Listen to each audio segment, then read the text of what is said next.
Hi friends, I'm Mangalaprathaban talking to you from India. I'm going to talk about micro-teaching of grammar inputs in the second language classroom. Micro-teaching is all about teaching a very specific inputs in accordance with the context of learning and teaching. How do you process this learning input matter a lot, because you have to keep in mind the context of learning for every learner. If you have a profile of your learner with you, you need to analyze how to contextualize the learning input. Is that really feasible in today's busy world? Because most of the online teaching is caught up with automated teaching or automated learning, wherein customization isn't feasible to a great extent. I would say the online teaching ought to be mostly live teaching. For one reason, it has to reach the students who are in need of contextualizing all that they learn, for which learner-teacher interaction or teacher-learner interaction is going to be really vital. So for that reason, I would say you have to keep working on certain areas of progress, especially when they start learning grammar. How do we do it? For example, if we start teaching tenses, we don't need to teach all the tenses on one day. If they are in 6th standard or 7th standard, then we'll have to really minimize the learning input by looking at 1 or 2 tenses. I would say I would rather select 1 tense if I'm in your place. Now, what I would do, I would think about giving them various contexts of that particular tense, right? A perfect example for this is BBC Learning English grammar input. See, BBC Learning English podcast has got several grammatical items which are perfectly developed within those 6 minutes. You could see how good they provide examples. But remember, these examples are not contextualized in the second language learners' familiar situation. So we'll have to really think about providing them additional examples, by talking about their familiar context. And you have to create a rapport by talking to them and ask them to participate in the process by giving examples.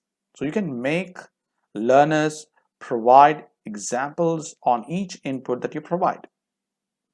How is it going to help? Certainly, it will help them to internalize the repertoire of the language.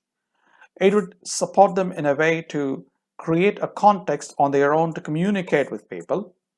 They'll find it quite easy to build rapport with others and speak so easily, provided the grammatical inputs that you're given could possibly precipitate further learning even when they are out of the classroom. In other words, all those learning inputs ought to be actualized outside the classroom as well. So you need to create such context in which they can make use of. You can quote ad films. You can try to identify how ad films make use of present continuous or present simple for that matter. Or you can think about stories. You can use all kinds of stories available, or storytelling techniques, and wherein we use simple present and present continuous. So you can try to create awareness among the learners to illustrate or demonstrate what you want to say in terms of function of a particular tense. And it is so important for all of us to consider making use of the so-called idea of participative learning, which is now forgotten for one reason. Majority of the teachers are quite busy with what they're doing. They don't have any idea of how to make learners participate, because typically you have a large number of students in a class. So I would say the idea of 1:10 could be one of the best ways that we can think of, or we can even say 1:5 for special coaching programs, which would certainly be very difficult for a school to afford, because it does require several teachers to participate in the learning teaching process. But I would say minimize the number of participants in order to make sure the teacher pays individual attention on learning progress made by every learner. And microteaching is one important step that you can take towards it by helping the learner to learn one specific input.